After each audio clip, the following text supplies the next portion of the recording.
lahat ng building structure, mga establishment talagang nasira po siya.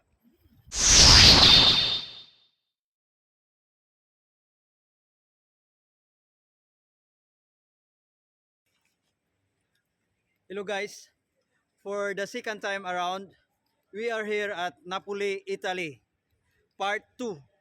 And this time, we are going to the ruins of Pompeii. Tara, let's go!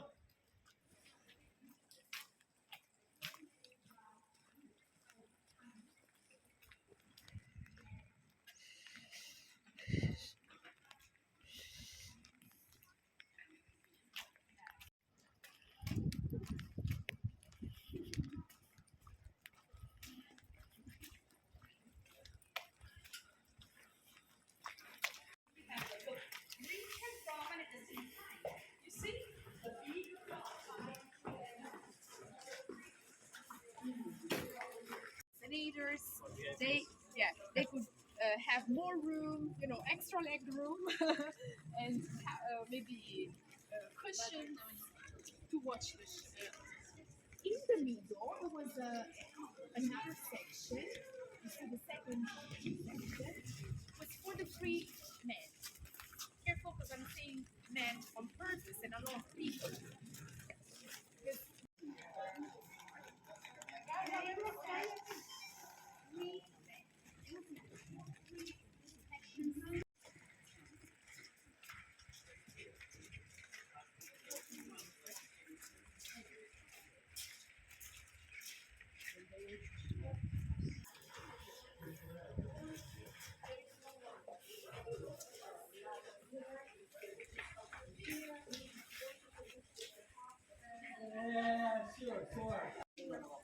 Now, when we travel around the world, we're really scandalized by graffitis, right? Nowadays. But believe me, archaeologists went nuts. They were over the moon when they found these rocks.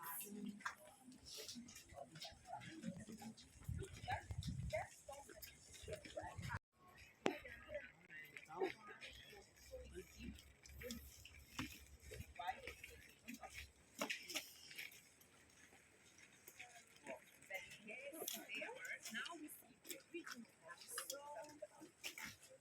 original roads.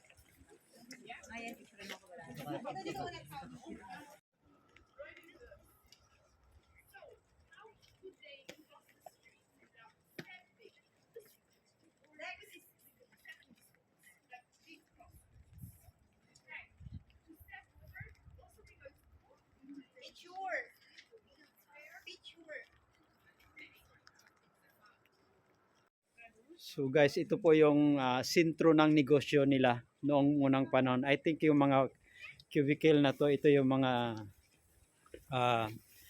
mga business establishment noong unang panahon. That was 2,000 years ago po. So yung daan na ito, itong kalsada po na ito, ay ito po yung original. So I think ito yung pinakasentro niya kasi napakaraming mga ruins dito na talagang makikita mo. Ayan po, para siyang naka-cubicle. So it means mga tindahan po ito noong unang panahon.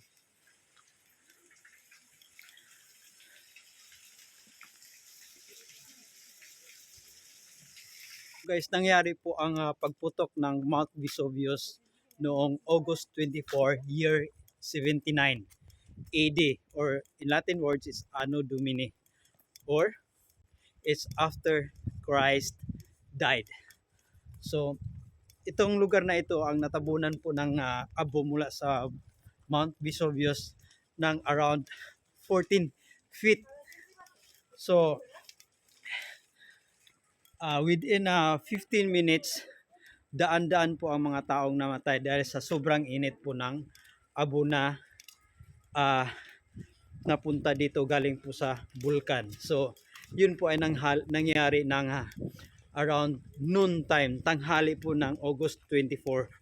So bago po pumutok ang bulkan na yun, hindi nila masyadong inintindi dahil a weeks before or a days before, nakaranas po sila ng mga iba't ibang lindol, pagyanig.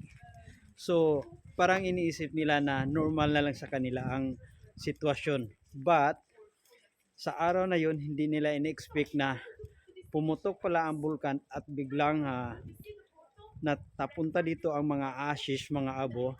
At ito ay natabunan po agad ng around 9 feet. So, sa buong magdamag, mula tanghali, gabi at magdamag, in the morning, umabot naman ang 14 feet ang mga abo na natabon dito na napunta sa lugar na to. So, ayon sa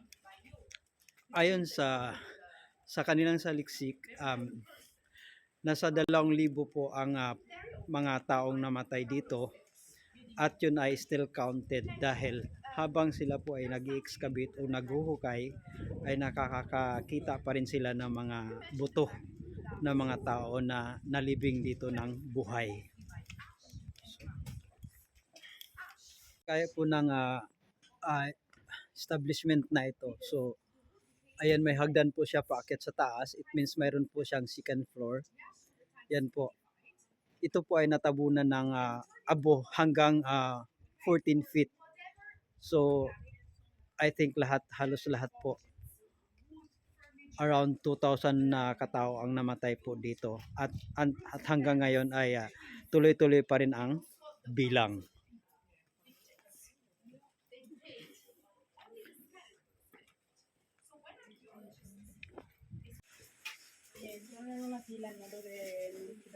Si non ti posso fare, anzi mi spiace.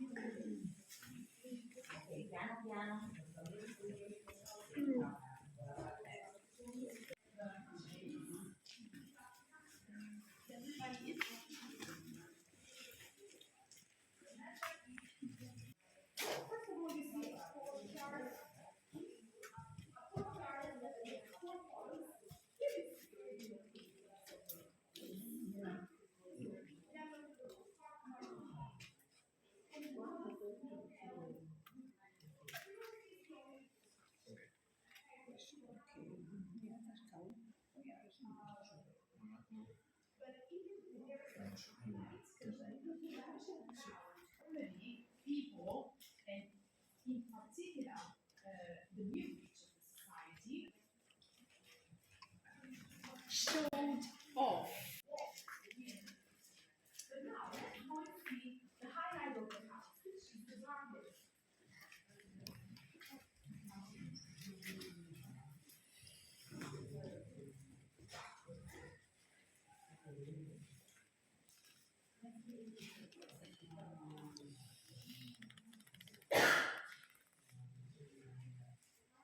So, ang mga structures na to ay original pa siya. Ito po yung mga na-preserve nila 2,000 years ago. Almost 2,000 years ago.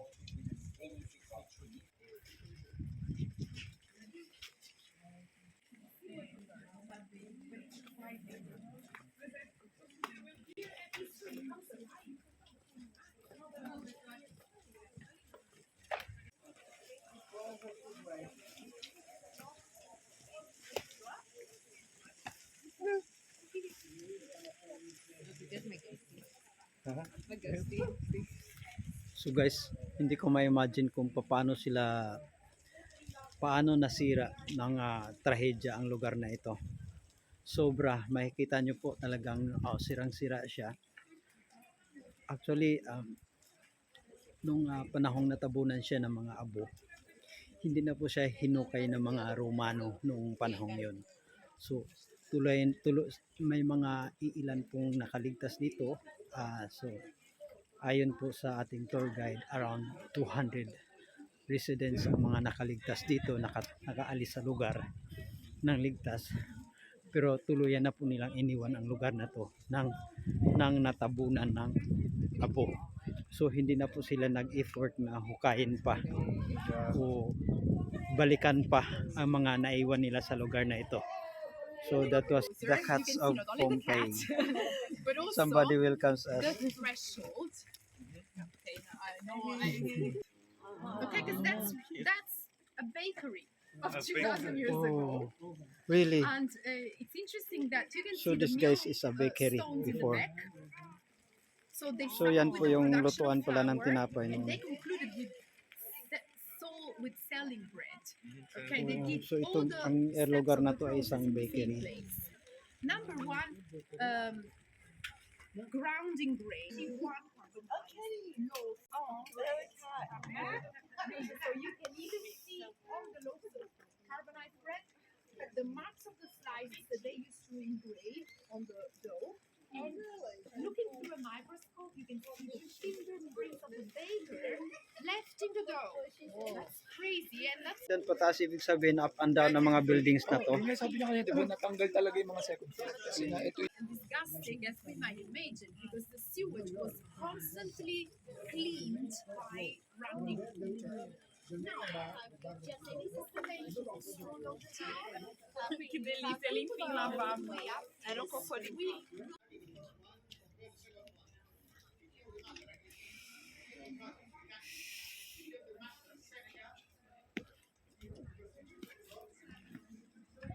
Either left or right. Talagang makikita mo napakalaki ng damage sa lugar na to. Ito po, talagang lawak ng lugar na natabunan ng lahar, ng ash, ng abo galing po sa bulkan na yon. Yan po yung nasa gitna, nasa dulo. Yan, ito po. Yan yung Mount Vesuvius. Yan. Isang malaking syudad nung unang panahon, that was 2,000 years ago. So nakakapanglumo yung nangyari. Imagine, talagang nasira. Talagang nasira yung mga structure dito dahil sa pagputok ng vulkan na Mount Vesuvius. Yan guys.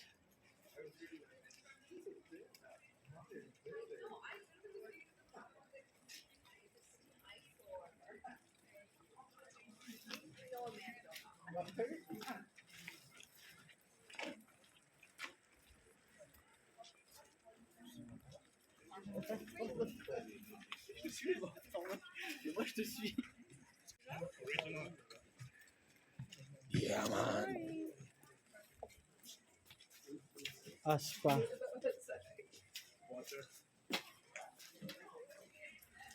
So,